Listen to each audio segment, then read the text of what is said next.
na alilo vazi lilipoondoka libidi sasa mwanadamu ajifunike kwa majani.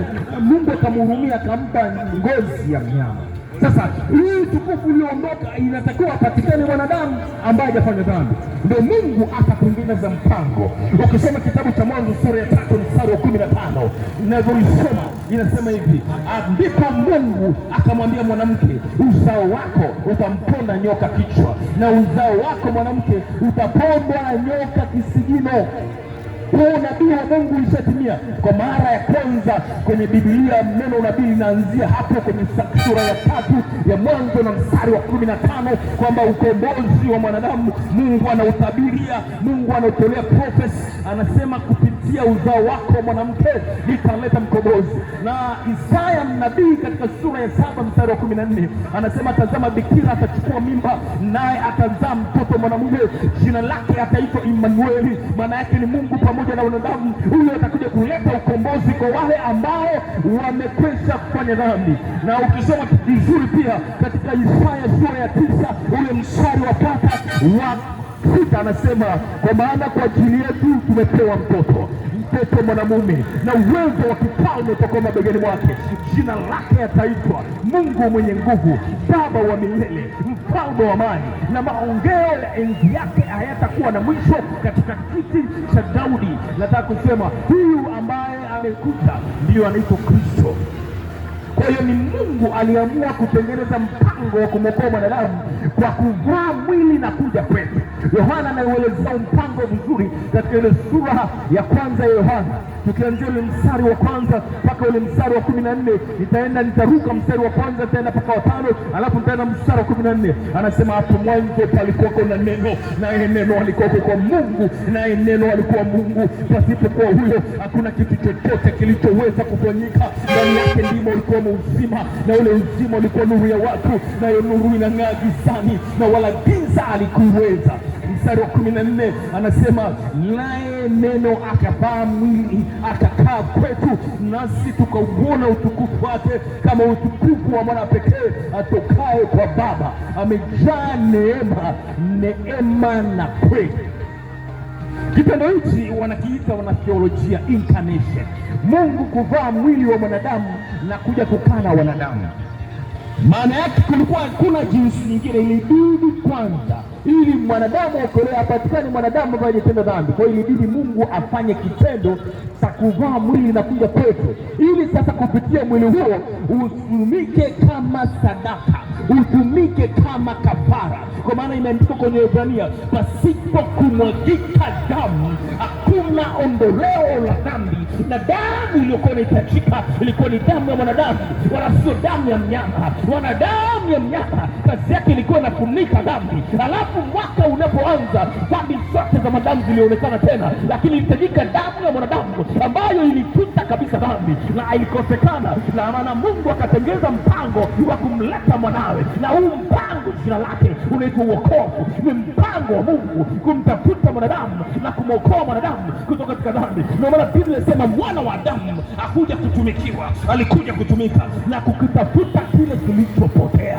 Aliyepotea si mwingine, ni mimi na wewe. Aliyepotea si mwingine, ni wewe ndugu yangu, na mimi nilikuwa nimepotea. Na sasa napompokea Kristo, wokovu na upata na kupotea kunaondoka. Kwa hiyo mimi nataka kutangazia katika siku ya leo, fanya maamuzi sahihi, ujue ya kwamba Kristo alikuja kwa kusudi na mpango wa Mungu, wala sio mpango wa wanadamu. Na ndio maana sasa neno linasema baada ya Kristo kuja ndipo ameleta uzima. Maana kwa kupitia Adamu wa kwanza mauti iliingia duniani, na kwa kupitia Adamu wa pili ambaye ni Kristo ndipo ukaja uzima. Kwa sababu tumeletea uzima, na huu uzima tuukubali.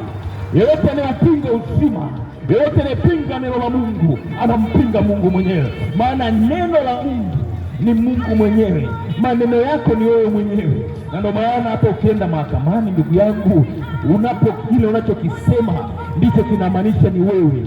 Kwa hiyo kwa sababu hiyo unafungwa kwa maneno ya kinywa chako, unakamatwa kwa maneno ya kinywa chako. Leo watu wengi tunaishi maisha tulionayo kwa sababu ya kile tunachokitamka, tunachokiamini na tunachotembea nacho. Kwa hiyo hili leo ndio ujue Mithali sura 18 na mstari 21 sema, mauti na uzima viko katika uwezo wa ulimi, na hao upendao watakula matunda yake. Kwa hiyo kile unachofikiri, anasema umejazwa kwa maneno ya kinywa chako matumbo yako. Nini unafikiri? Sidhani kama mwaka nitatoboa, na ni kweli utatoboa kwa jina la Yesu. Lakini ufikiri yote yanawezekana, nitapambana, najua Mungu anafanikisha watu, nitafanikiwa, nitatoka. Maneno yana nguvu ya kusababisha jambo litokee. Iko nguvu ya ajabu katika maneno, na ndio maana Mungu alipomtuma Kristo alimtuma kama neno kwetu. Alipo malaika Gabriel akamtokea Mariamu katika yule mwezi wa 9, akamwambia, umejaa neema, umebarikiwa kuliko wanawake wote, na uzao wa tumbo lako umebarikiwa. Akamwambia, sikiliza, maana akamuuliza, ni salamu gani hii? Anamuuliza malaika Mariamu, anamwambia, tazama, utachukua mimba, utamzaa mtoto, ambaye huyo mtoto atakuwa ni mwokozi wa watu, na jina lake ataitwa Yesu Kristo. Huyo mtoto ataitwa Yesu Kristo. Lakini katika kuambia hivyo, Mariamu akasema, itawezekanaje mambo haya? Akasema, uwezo wa aliye juu na uvuli wake utakufunika, na hayo yatawezekana. Kwa ile neno alilolisema malaika liliingia katika tumbo la uzazi la Mariamu, maana yake neno likafanyika mwili katika ile uterus, likatengeneza mtoto, likatengeneza embryo, na baadaye embryo akawa mtoto kamili. Kwa hiyo Yesu hakuzaliwa kama mimi na wewe. Sisi tumezaliwa kwa kukutana na baba na mama. Maana yake sperms pamoja na yai la mwanamke lipokutana katika lile tumbo la uzazi, ilipojiunga, ilipofanya kitu kinachoitwa fertilization process, ilipofanyika ndipo kikaumbwa kiumbe. Lakini kwa Yesu Kristo hiyo fertilization process haikufanyika, bali neno lilienda kwenye tumbo la uzazi likafanyika mwili. Kwa hiyo kwa maana hiyo sasa, yeye alikuwa hana asili ya dhambi, wala alikuwa hana dhambi. Hiyo kwa sababu hiyo alikuwa ana qualification, alikuwa na sifa za kuwa na damu ya kumwokoa mwanadamu. Kwa hiyo kwa sababu hiyo leo kuna notion mbili, au kuna mawazo mawili. Watu wanasema kuna kitu kinaitwa dhambi ya asili, na hii sio kweli. Hamna dhambi ya asili, na hata kwenye dini zetu nyingi tunawabatiza watoto, tunaambiwa tunawabatiza watoto kwa sababu watoto wana dhambi ya asili. Sio kweli. Ngoja niwasaidie, watoto hawana dhambi ya asili.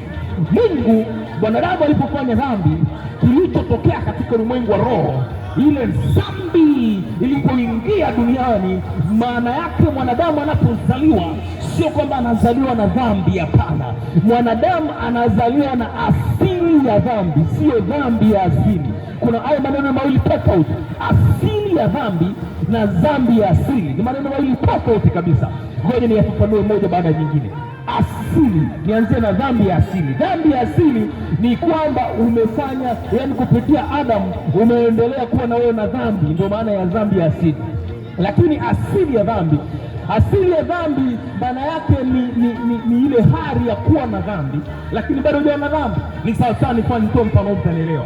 Mfanye biashara yoyote, ili afanye biashara ni lazima uwe na kitu kinaitwa mtaji.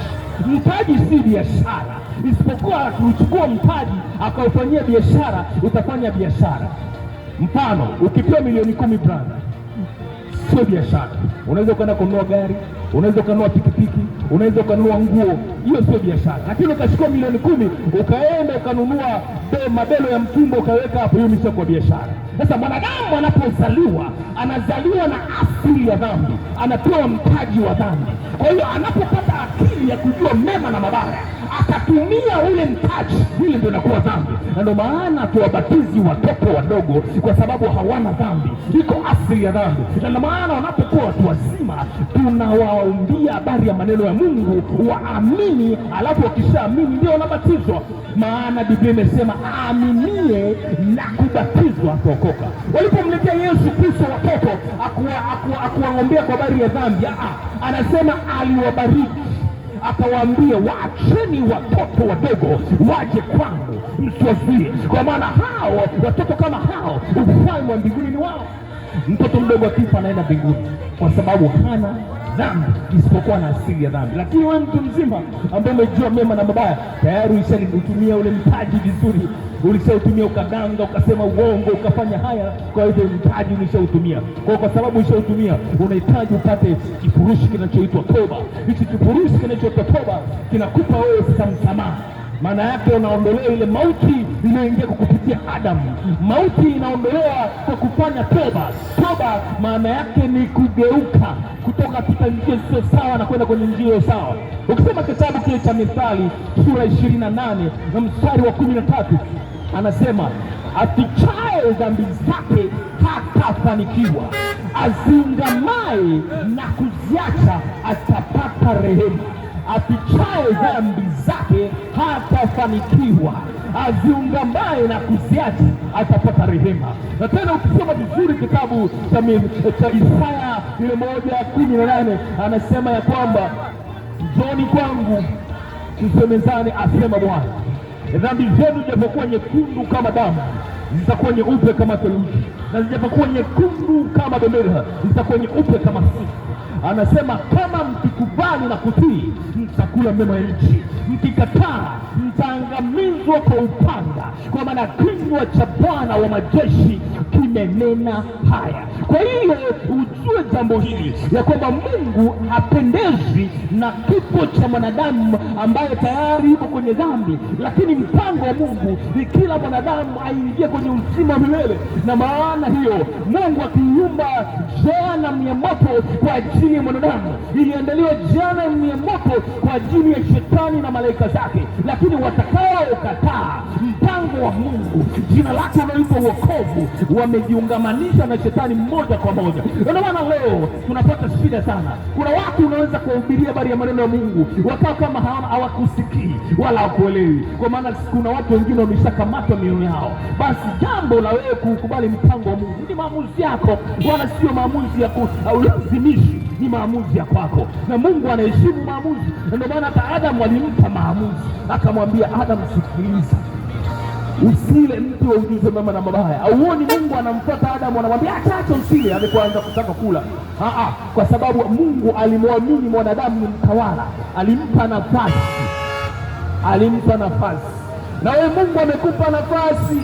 Haya maisha yako, ndio kiongozi wa maisha yako mwenyewe, na kwa sababu wewe ni kiongozi wa maisha yako mwenyewe, unapaswa kuyatunza, unapaswa kuyalinda, unapaswa kuamua kuacha dhambi, unapaswa kuamua kukubali Kristo akupe nguvu ya kuacha dhambi.